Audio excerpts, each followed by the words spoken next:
Agradecemos de coração por estar assistindo a mais uma mensagem da série Cuidar e Acolher, refletindo o amor de Cristo. Por isso, enquanto temos oportunidade, façamos o bem a todos, especialmente aos da família da fé. Gálatas 6, versículo 10. Você já parou para pensar no poder do acolhimento? Neste versículo, somos claramente chamados a fazer o bem a todos, com um carinho especial para aqueles da família da fé. Nesta nova série, queremos convidar você a refletir conosco sobre o amor de Cristo e a importância de cuidarmos uns dos outros. Antes de começar o vídeo, que tal ligar para um irmão ou um amigo, convidá-lo a assistir a esta mensagem e lembrar o quanto ele é importante para você e principalmente para Deus?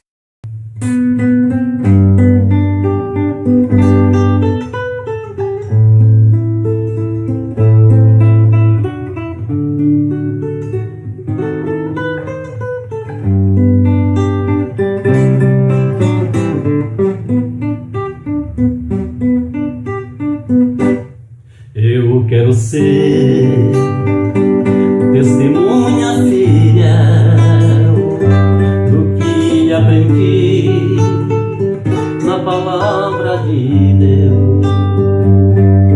Eu quero orar e ao Senhor rogar, pedindo mais música pra Ele exaltar.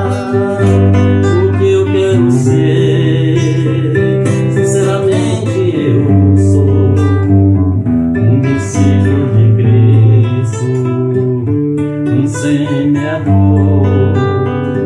Vou plantar as sementes para os frutos colher, entregá-los ao Mestre quando em glória vier.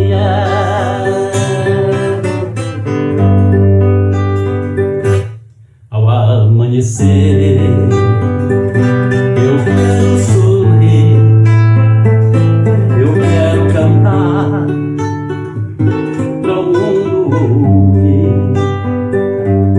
Eu quero ser um crente fiel, seguindo em frente a caminho do céu. O que eu quero ser, eu sou um discípulo de Cristo, um semeador. Vou plantar as sementes para os frutos colher, entregá-los ao Mestre quando em glória vier. O que eu quero ser, sinceramente eu sou um discípulo de Cristo, um semeador. Vou plantar as sementes para os frutos colher, entregá-los ao Mestre quando em glória vier.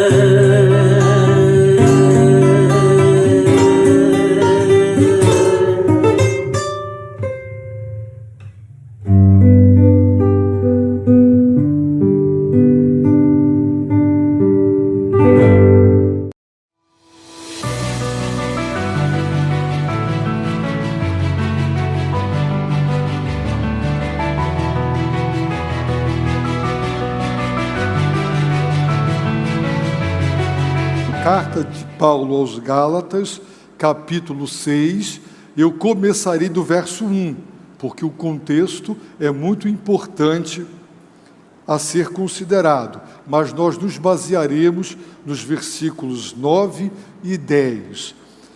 Irmãos, se alguém for surpreendido em algum pecado, vós, que sois espirituais, deveis restaurar essa pessoa com espírito de humildade e cuida de ti mesmo, para que não sejas tentado também.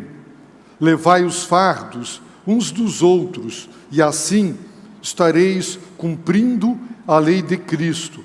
Pois se alguém pensa ser importante, não sendo nada, engana a si mesmo. Mas cada um avalie seu próprio procedimento e então terá motivo para o orgulho somente em si mesmo e não nos outros, porque cada um carregará o seu próprio fardo. O que está sendo instruído na palavra deve repartir todas as boas coisas com aquele que o instrui. Não vos enganeis, Deus não se deixa zombar.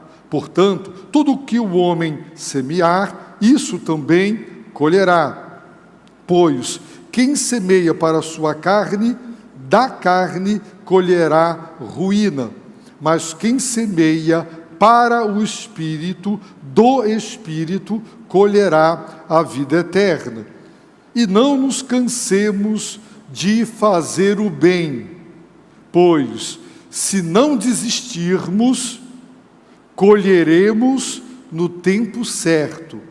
Assim, enquanto temos oportunidade, façamos o bem a todos, principalmente aos da família da fé. Amados irmãos, estas são as últimas exortações do apóstolo Paulo antes de despedir-se, para relembrar as igrejas da Galácia. Galácia era uma região, e as igrejas daquela região são as igrejas para as quais o apóstolo Paulo escreve. Se você quiser saber quais eram as igrejas da Galácia, basta ler o livro de Atos, capítulo 13 e 14. Os irmãos verão que Paulo e Barnabé, eles enviados pelo Espírito através da igreja, eles vão para a ilha de Creta e começam uma viagem missionária, cidade por cidade. Depois fizeram o caminho inverso e voltam para Antioquia da Síria. Então, nos capítulos 13 e 14 estão as igrejas, as cidades que foram evangelizadas e as igrejas que foram plantadas nessas cidades. Pois bem, sabemos que falsos mestres infiltraram-se no seio daquelas igrejas, ensinando um falso evangelho. E o apóstolo Paulo combate, refuta, adverte, repreende aquelas igrejas, porque começaram muito bem e agora estavam correndo grande e grave perigo de retrocessos. E um retrocesso doutrinário não é apenas o retrocesso de uma teoria, é afastamento de Deus.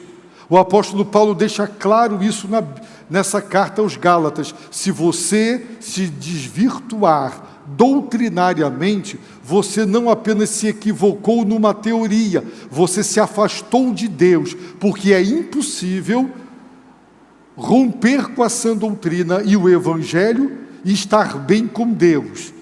É impossível. Portanto, dar crédito a uma falsa doutrina implica em afastar-se do próprio Deus. Logo, doutrina importa, doutrina é importante, doutrina tem que ser discutido, e quando diz, mas doutrina divide, é para dividir mesmo, é para deixar claro o que nós acreditamos com base nas Escrituras e o que nós não acreditamos, porque não tem fundamentação bíblica. Existem aspectos doutrinários que se pode conviver. Uns acreditam que Cristo, o milênio será antes da volta de Cristo, outros depois. Existem alguns temas que não são essenciais e é possível você ser ortodoxo, você estar na sã doutrina, mas tem alguns pontos para os quais não há unanimidade. Lutero e Calvino, sempre houve divergência quanto à compreensão da ceia do Senhor, por exemplo, batismo e alguns outros assuntos que não chegam a ser matéria que se considere cardinal, algo do qual um afastamento implica em afastamento de Deus. Pois bem, o apóstolo Paulo termina a sua carta com alguns mandamentos. O primeiro mandamento: restaurai. Se um irmão ou uma irmã for pego ou pega em flagrante, cometendo pecado, seja ele de que tipo for, mentindo, enganando, sendo falso, adulterando, roubando, qualquer tipo. Qual é o dever de pessoas espirituais? Pessoas espirituais agem espiritualmente. A atitude espiritual, quando você flagra um irmão, uma irmã pecando, não é pegar o celular e divulgar, não é ir para uma rede social e tornar público, não é colocar o dedo do nariz do indivíduo ou da pessoa e humilhar e tripudiar e ofender. Não é. O dever é restaurai. Faça com que aquela pessoa, aquela irmã e aquele irmão volte a ser o que ele era e o que ela era. Porque fraquejou na oração, porque fraquejou na palavra, porque se distanciou de Deus, porque caiu em tentação, pecou. Então ajude-a a voltar a ser o que era. Também dizer: não tenho nada a ver com isso, problema dele, problema dela, cada um cuida de si, eu não me meto com a vida de ninguém. Isso não é uma atitude de uma pessoa espiritual. Pessoas espirituais agem espiritualmente, se importam, amam o próximo e querem que aquele irmão e que aquela irmã voltem a ser pessoas como eram outrora. E deve ser feito isso com espírito de mansidão, com toda a humildade. Por quê? Porque se nós não cuidarmos de nós mesmos, nós também cairemos ao sermos tentados e talvez agiremos de modo pior do que aquele irmão ou aquela irmã. Então, pessoas espirituais restauram irmãos ou irmãs que são pegas no próprio ato do pecado. Segundo mandamento: levai os fardos uns dos outros. A palavra fardo é a tradução de uma palavra que implica em um peso insuportável que uma pessoa só não dá conta de levar. A vida tem muitos fardos. O pressuposto do mandamento, levai os fardos, é que todos temos fardos e que Deus não quer que nós os levemos sozinhos. E a missão da igreja não é só ganhar almas para Cristo, ela inclui também a união, a comunhão, o cuidado mútuo. Portanto, levar os fardos uns dos outros, ajudar a carregar a dor, o sofrimento de alguém. É duro quando alguém divorcia. O sofrimento é muito grande para tudo e para todos. Então aquela irmã, aquele irmão vai ajudar naquela fase tão difícil a carregar o fardo. Isso significa não só que Deus não quer que eu carregue o meu fardo sozinho, portanto eu não posso me isolar, eu não posso me afastar de Deus e da igreja e dos irmãos. Pelo contrário, eu devo ser humilde o suficiente para aceitar que me ajudem naquele momento terrível que eu estou passando, a orar comigo, a chorar comigo. Eu passei um momento, certa vez, tão difícil, e pastor não desabafa com ovelha. E infelizmente não há muitas amizades entre pastores, e existe até certo tipo de competição e você não se sente à vontade. Mas Deus colocou um pastor no meu caminho, e eu pude abrir com ele o coração, e ele não podia fazer nada por mim, mas ele ajoelhou comigo, e ele caiu em prantos, ele chorou tanto, nem eu tinha chorado tanto assim, mas ele chorou tanto, e eu vi o quanto ele sentiu a minha dor, e ele me abraçou, e chorou comigo, e naquele momento ele me ajudou a levar meu fardo. Então, meus irmãos, é assim, levai os fardos uns dos outros, porque assim nós estamos cumprindo a lei de Cristo, que é a lei do amor. O terceiro mandamento é avalie, cada um avalie o seu próprio procedimento. Avalie, submeta a teste, para aprovar ou reprovar. não a vida alheia, a sua própria vida. E se você for aprovado nessa avaliação, não se gabe, não se compare com os outros. Não faça como o fariseu que foi orar dizendo: Deus, eu te agradeço, porque eu sou a fera, eu sou o cara, eu sou o tal, eu sou o super crente. Não é como aquele outro ali. Não, não se gabe, não se compare com Jesus Cristo, e você verá que é um verme, que é um pecador, digno do inferno. Mas o apóstolo diz que cada um carregará o seu próprio fardo. Agora é outra palavra para fardo. É a palavra que no grego indicava a mochila que o soldado carregava. Portanto, um peso que cada um de nós tem condições de carregar. E qual é a lição? É que quando nós comparecermos diante do tribunal de Cristo, no juízo final, para a prestação de contas, ninguém vai levar o nosso fardo. Naquela hora é você e Deus. Não adianta, deixa eu chamar minha mãe aqui para ela quebrar meu galho. O Senhor vai dizer: não, agora é entre nós dois. Agora é um por um. Você vai prestar contas de cada palavra frívola que saiu da sua boca. Você vai prestar contas de tudo que fez ou deixou de fazer. Agora é a hora do acerto de contas, ok? Então, nessa hora, cada um carregará o seu próprio fardo. Quarto mandamento: deve repartir. Se você recebe dos mestres da igreja, dos pastores, a ministração da palavra de Deus, então é um dever de quem é instruído compartilhar todas as boas coisas com aquele que o instrui. Ou seja, digno é o trabalhador do seu salário.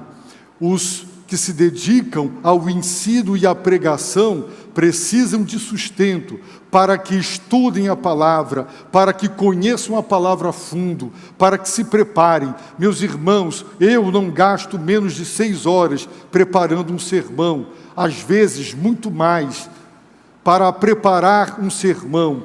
Púlpito não é para contar caso, não é para contar história, não é para fazer graça, não é para entreter a igreja. O púlpito é para haver ensino, exposição, doutrina da palavra de Deus, e demanda tempo. E para que os mestres, os pastores se dediquem à ministração da palavra, precisarão não estar numa fábrica trabalhando, mas dedicando-se ao estudo, para ministrar a palavra no aconselhamento, na visita, nos treinamentos, nos cursos que se dá na igreja. Portanto, é necessário. Eu me lembro de um irmão que era muito sincero. Aquele ali, ninguém se surpreenderia, porque falsidade não era com ele. E ele dizia lá na frente: eu sou contra pastor receber salário. Pastor deveria trabalhar como todo mundo e estar só domingo aqui na igreja. Muito bem, era a posição dele. Ele ficou gravemente enfermo.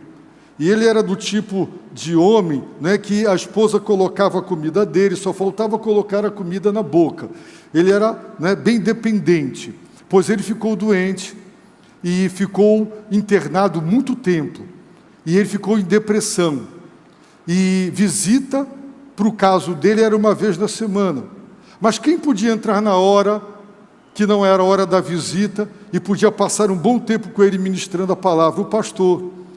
E quando ele voltou, que Deus o abençoou e recuperou, a primeira coisa que ele fez, do primeiro culto que ele fez foi: irmãos, eu já defendi aqui que pastor não tem que receber sustento da igreja. Ele devia trabalhar como todo mundo. Agora eu entendi como Deus me abençoou e me ajudou com o cuidado pastoral que eu recebi. Então, é um exemplo, não é? O quinto mandamento é: não vos enganeis. Irmãos, não vos enganeis. Sabe quantas vezes isso está escrito na Bíblia?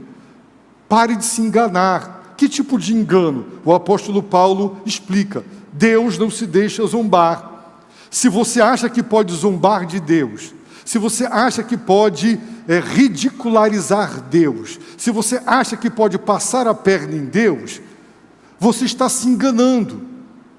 E aí o apóstolo apresenta um princípio da agricultura que é inexorável e imutável. É a lei da semeadura e da colheita. O que o homem semeia, ele colhe. Você diz assim para a terra: ó, eu vou plantar cupuaçu, mas você está colocando um caroço de manga. Aí você diz assim: enganei a terra, enganei, vai nascer uma mangueira, vai nascer cupuaçu, porque não adianta, o que determina a colheita é a semeadura, é um princípio inexorável. Semeou pouco, vai colher pouco. Semeou uma péssima semente, vai colher uma péssima árvore. O que você semeia, você colhe. Você quer colher a santificação? Então cuidado com os seus olhos, cuidado com as suas mãos, cuidado com a sua língua. Você quer colher um matrimônio harmonioso, feliz, saudável, edificante, onde você tem prazer? Então haja como tem que agir, porque é o princípio da semeadura e da colheita. Querer colher santificação, querer colher generosidade. Você plantou egoísmo, vai colher altruísmo. Plantou avareza, vai colher generosidade. Plantou confusão, plantou infidelidade, plantou mentira, vai colher verdade, vai colher fidelidade. Não, Deus não se deixa zombar. Ninguém vai ridicularizar, dizendo: está vendo, Deus? Eu plantei cupuaçu e colhi manga. Não, olha, eu plantei, semeei no campo da carne a semente do pecado e colhi a vida eterna. O apóstolo disse, não é? Se você semear no campo da carne, no teu coração, o nosso coração tem duas partes: a velha natureza, que apesar da nova não foi extirpada, desarraigada, extraída de nós, ela está lá. Eu sou uma nova criatura, mas o meu coração continua pecaminoso. E eu tenho que escolher em qual campo do meu coração eu vou semear. Se eu semearei no campo da carne, as sementes da carne, do pecado, e eu colherei a ruína, ou se eu semearei no campo do Espírito, as coisas espirituais, e colherei a vida eterna. Portanto, Deus não se zomba. O que você semeia, você colhe. Isso é inexorável, não dá para mudar isso. Não dá de maneira alguma. Quem quiser ver as mensagens mais detidamente, que eu estou fazendo uma síntese, está lá no canal do YouTube. Hoje nós veremos então o verso 9 e 10, nos quais o apóstolo Paulo diz: não nos cansemos de fazer o bem. Não nos cansemos de fazer o bem. Qual é o pressuposto de um mandamento assim? É que fazer o bem cansa.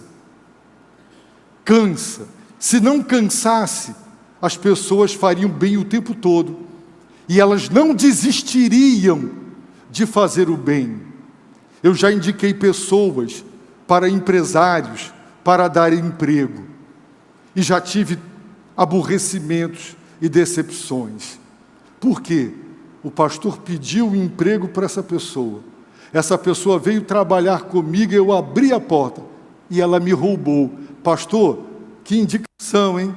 Aí você diz: não indico mais ninguém. Não vou pedir mais para ninguém. Você fica irado. Pastores, indica por uma igreja.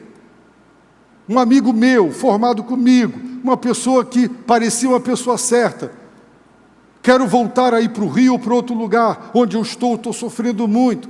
Indiquei ele para uma cidade, para uma congregação nossa, uma cidade extremamente católica, dificílima de evangelizar. Sabe o que ele fez? Ele cansou. Então ele foi no comércio, comprou geladeira, sapato, roupa. Ele foi no comércio, comprou tudo a prazo. Depois que entregou tudo, de madrugada um caminhão estacionou, ele botou tudo dentro e foi embora. O escândalo, o comércio todo da cidade, irmãos. Aí a igreja: pastor, hein? Que bela indicação. Não dá vontade de dar uma surra num pastor desse? Tinha que chamar ele aqui, mandar ele vir pelo corredor, e cada um dos irmãos dava um peteleco nele. Como é que uma pessoa faz isso? Como uma pessoa faz isso? Então cansa fazer o bem. Você já fez o bem e colheu a ingratidão? E a pessoa saiu te criticando. Eu fui procurado por um casal que hospedou um sobrinho e fez o que poucas pessoas fazem, que é abrir a casa. Quando você abre a casa, você está abrindo a sua particularidade, a sua vida íntima. E aqui tem algum casal que não briga? Aqui tem irmãos que não se desentendem dentro de casa? Aqui tem algum casal que não tem problema de pai com filho, filho com mãe? Não tem? Toda casa tem problemas. Tem que ser crente para saber o que eu já vi em vários estabelecimentos comerciais. O que você viu de ruim aqui, conta para a gente. O que você viu de bom, conta para os outros, para fazer marketing, para eu ter mais freguês. Precisa ser crente para ter esse senso? Não precisa, pois a pessoa se hospeda, é abençoado, tem luz, tem comida, tem tudo, e quando sai, expõe a intimidade da família, e fazendo críticas. Irmãos, não há gratidão? Qual é a família perfeita? Como é que você entra num lar que te acolhe, e você sai falando mal? Aí vem o casal me diz, tem outros sobrinhos do interior querendo vir para a capital. E a nossa vontade é dizer não. Por quê? Porque o sobrinho fez isso. Cansa fazer o bem muitas vezes, porque você colhe ingratidão. Tem os oportunistas, que vivem de pedir, de pedir, de pedir. Você faz o bem e a pessoa diz assim, você tem dinheiro. É mais do que dever. Eu já ouvi pessoas falar isso, irmãos. A pessoa tem muito dinheiro, ajudou foi pouco. Cansa fazer o bem. A nossa área de ação social da igreja, seria fácil dizer para as pessoas aqui, vão embora, vão perturbar em outro lugar, ficar pedindo, porque dá trabalho. E uns vêm, mente. Teve um que veio chorando, minha filha precisa ser sepultada, ela morreu, chorando, vamos lá então, eu vou pagar lá o velório, vamos lá. Não, tudo mentira. E vem cada dia com uma história diferente. Cansa fazer o bem. Você colhe ingratidão, críticas, falta de reconhecimento. Mas, irmãos, fazer o bem também é missão da igreja. Tem gente que é reducionista e que limita a missão da igreja, ganhar almas para Cristo. A missão da igreja é evangelizar, para que vidas sejam salvas. Mas essas vidas salvas, elas também precisam viver em comunhão. Encontrar uma igreja, não onde os irmãos se mordem, mas onde os irmãos levam os fardos uns dos outros. Viver em comunhão, viver em união, viver numa igreja onde há socorro mútuo, é tão missão da igreja quanto ganhar almas para Cristo. Um estudo sério da palavra de Deus revela que praticar o bem, ministérios de misericórdia, de compaixão, como a missão vida, Sou o Pão da Vida, onde você vai associar evangelização com ajuda, as cestas básicas, despachar receitas, ajudar pessoas, fazer o bem. Então, não nos cansemos de fazer o bem. É mais uma orientação. Não canse. Faça o bem. Continue fazendo o bem. Não pare de fazer o bem. Fazer o bem é dever. Nós não pecamos só quando não fazemos o que é certo. Ou quando não fazemos o que é errado. Pecamos também quando deixamos de fazer o que é certo. É o pecado da comissão e o pecado da omissão. Eu não fiz nada de errado. Parabéns, mas tem coisas certas que devem ser feitas. Não nos cansemos de fazer o bem. Cansa, desgasta, é verdade, mas não canse, não pare de fazer o bem. Continue ajudando as pessoas, continue socorrendo as pessoas, continue. Exige amor, renúncia. Você vai ter que tirar do seu dinheiro. Você podia ir num restaurante, você não vai, porque você vai ajudar um parente. Você vai trazer para você trabalho, vai trazer para você, privar-se, fazer o bem. É verdade que algumas pessoas precisam de disciplina, não é? Há pessoas que só querem receber. Eu estou aprendendo a disciplinar. Às vezes você tem parentes que você ajuda, faz tudo.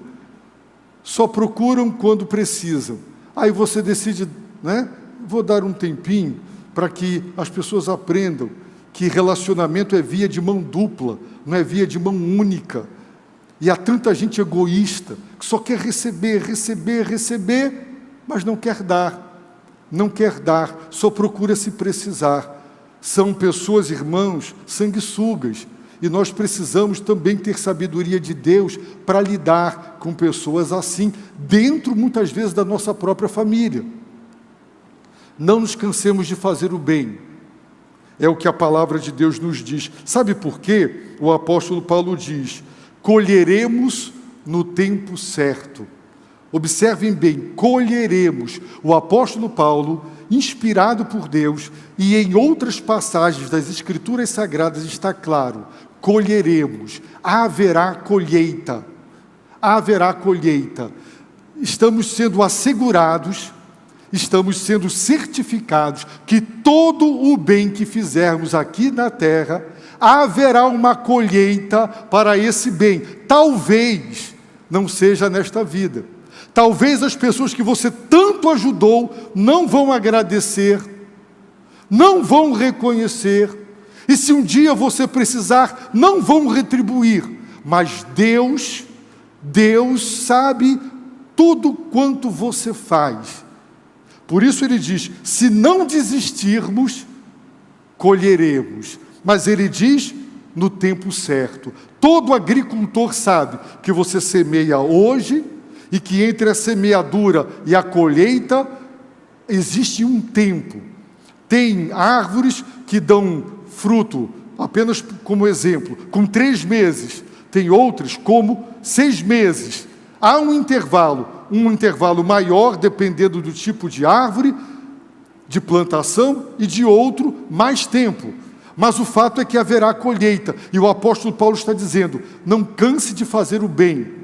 Imagine que o agricultor, porque semear não é só jogar a semente no buraquinho, não. É pegar um terreno cheio de capim, de pedra, de pau, é limpar, é arar, é adubar, é regar. Semear inclui tudo isso. Debaixo de sol, debaixo de chuva. A agricultura, meus irmãos, não é fácil. E a pessoa pode dizer, eu estou cansado. Mas se ele não desistir, ele vai colher o que ele plantou. Então, todo o bem que você fizer, com amor e por amor. Agora observe, irmãos, com amor e por amor. O Senhor Jesus, no Sermão do Monte, ele denunciou e ele combateu com veemência a religiosidade hipócrita, onde as pessoas praticam boas obras, para serem vistos pelos homens. Essa é a recompensa, essa já é a colheita. A pessoa fez o bem para ser elogiada, aplaudida, reconhecida, admirada, para aparecer e para ter o seu ego massageado com os elogios. Como você é bom, que pessoa generosa é você, né? E a pessoa vai tufando, os botões vão arrebentando, porque a pessoa vai tufando de orgulho, porque ela fez para ser exaltada. Nós sabemos que quem faz o bem com a intenção de receber de volta e para ser exaltado, esse bem praticado não gerará colheita divina. A colheita, como Jesus disse, já recebeu a recompensa. Foi o aplauso do bajulador. Parabéns, você é bom demais. Só que a palavra de Deus nos diz que quando pelo poder da fé nós obedecemos às ordens de Deus, nós devemos dizer que somos apenas servos inúteis, fizemos apenas aquilo que deveríamos fazer. Só que o nosso maravilhoso Deus, o nosso Deus, Ele não é injusto, diz Hebreus, para deixar passar batido, para ignorar o bem que você fez. Você podia ter comido, não é? Um bifão e você dividiu para o seu sobrinho, filho do seu irmão, comer também um pouquinho de carne.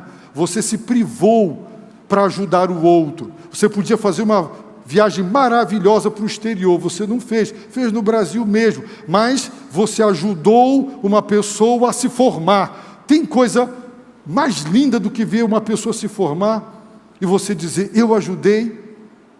Tem ver uma pessoa sorrir, pegar o canudo, conquistou, não é, o seu caniço, agora ele vai pescar, você não deu o peixe, você deu o caniço para ele pescar. Então, irmãos, fazer o bem, haverá colheita, Deus está vendo, e Deus recompensará. Não sabemos como, não está escrito, mas o apóstolo Paulo garante, colheremos no tempo. Tempo é kairos no grego, significa momento oportuno, na hora certa. Qual será essa hora certa? Talvez você faça o bem e aquela pessoa te agradeça, você já começou a colher.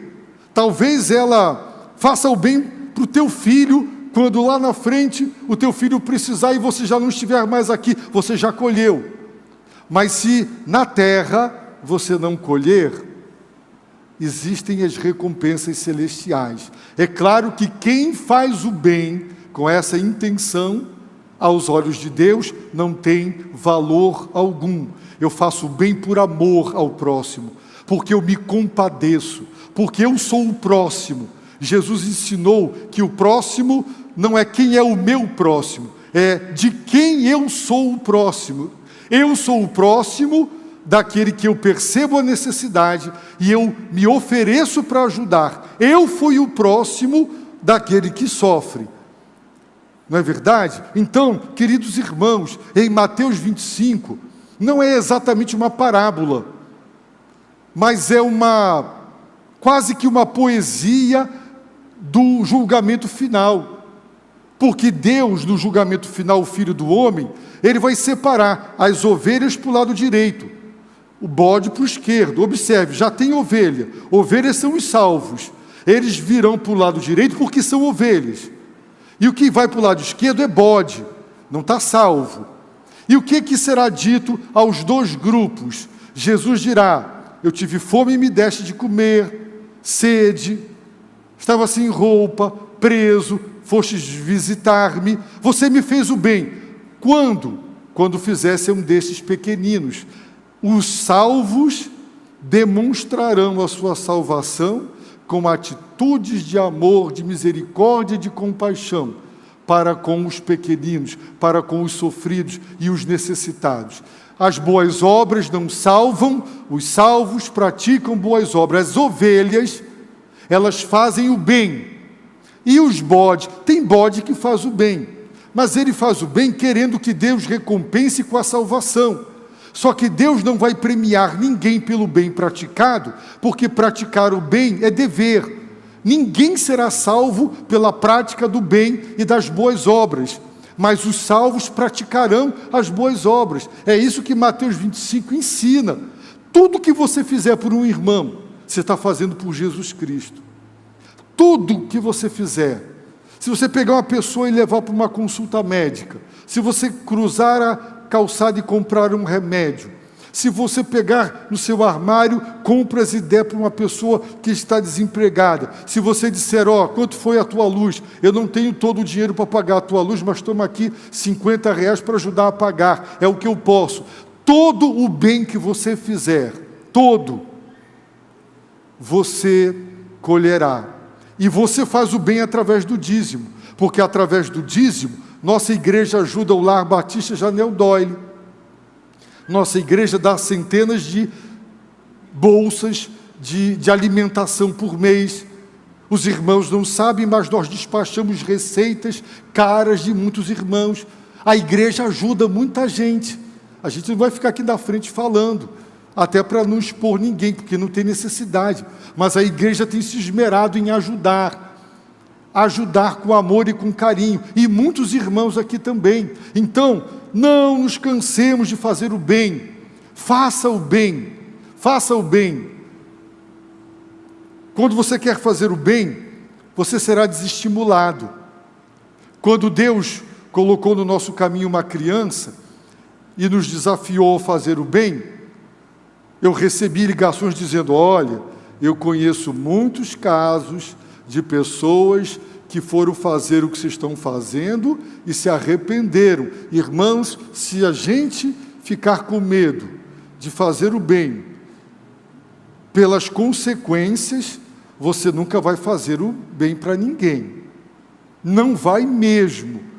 Fazer o bem, tem muita gente sofrendo. Teve uma irmã que me disse, eu não consigo ir no Janel Dolly, porque quando uma criança daquela agarra a minha perna e me pede para eu levar, eu quase morro, então eu não vou. Irmãos, nós podemos fazer o bem para muita gente, e talvez não estejamos fazendo.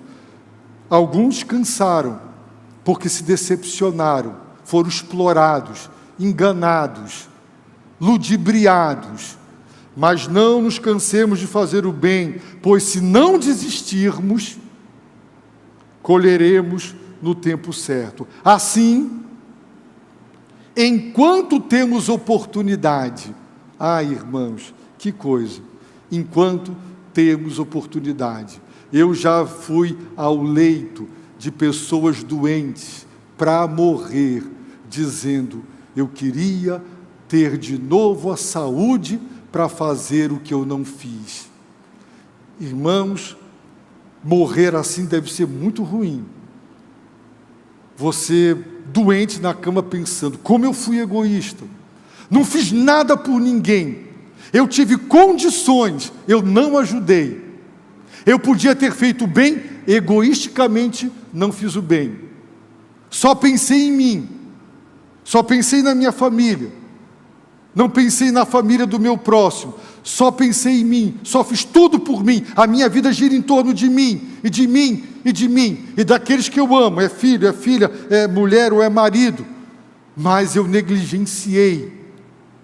É muito triste. Enquanto temos oportunidade, já vi pessoas dizer, eu tive uma condição financeira muito boa, e eu não ajudei. Agora eu queria, mas agora eu estou duro, agora a situação está diferente. Enquanto temos oportunidade, enquanto a internet é livre para a gente pregar o Evangelho, porque não vai demorar, eles vão derrubar isso. Essa liberdade de entrar em vários países do mundo, o canal Pastor Jorge Max Pregações, mais de 33 países no mundo, tem mais de 4 milhões de visualizações, mais de 40 e tantas mil pessoas inscritas, em vários lugares do mundo, mas em vários países já é proibido. Enquanto temos oportunidade, vamos fazer. Enquanto podemos, vamos fazer. Enquanto temos oportunidade, façamos o bem a todos. A todos. Pode ser um ímpio. É um mendigo que você encontra na rua, e você diz, o que eu vou fazer? Pastor, dá para levar para a Missão Vida? Dá. Vamos ver, vamos juntar, vamos levar para a Missão Vida. Vamos fazer alguma coisa, fazer o bem. Não ser indiferente à dor alheia. Não ser egoísta. Não é? Ora, se você tem recursos, usufrua de tudo quanto Deus te deu. Porque você trabalhou, você lutou. E você deve usufruir das bênçãos que Deus lhe dá. Mas não esqueça de repartir com quem não tem. Enquanto temos oportunidade, façamos o bem a todos. Agora, principalmente aos da família da fé. Ou seja, aos irmãos. Aos irmãos. Então, procure saber, tem algum irmão desempregado? Irmão, eu quero lhe ajudar a pagar o aluguel. Eu não tenho muito, mas eu tenho aqui R$50. Se um outro der 30, se um outro der 20, a gente paga um aluguel, a gente paga uma luz. Então, é procurar se interessar. Não é procurar sarna para se coçar. É procurar saber de como as pessoas estão. Somos irmãos, levai os fardos uns dos outros, ajudar, fazer o bem, principalmente os da família da fé. Ou seja, a igreja. Nós que somos membros da igreja, somos irmãos uns dos outros em Cristo Jesus. Irmãos, esse é o nosso dever. O apóstolo Paulo está escrevendo para várias igrejas, com muitos membros. E essa é a orientação: restaure o pecador, levem os fardos, avalie a sua conduta, compartilhe todas as coisas boas com quem vos instrui na palavra. Pare de se enganar. Você não conseguirá ludibriar a Deus. Você não terá uma colheita distinta da semeadura. Não. Semeie no campo do Espírito para colher vida, não semeie no campo da carne. Se você semear discórdia, você não vai colher harmonia. Se você semear maledicência, você não vai colher relacionamentos fraternos. Se você não semear lealdade, você não vai colher lealdade. Lei da semeadura e da colheita.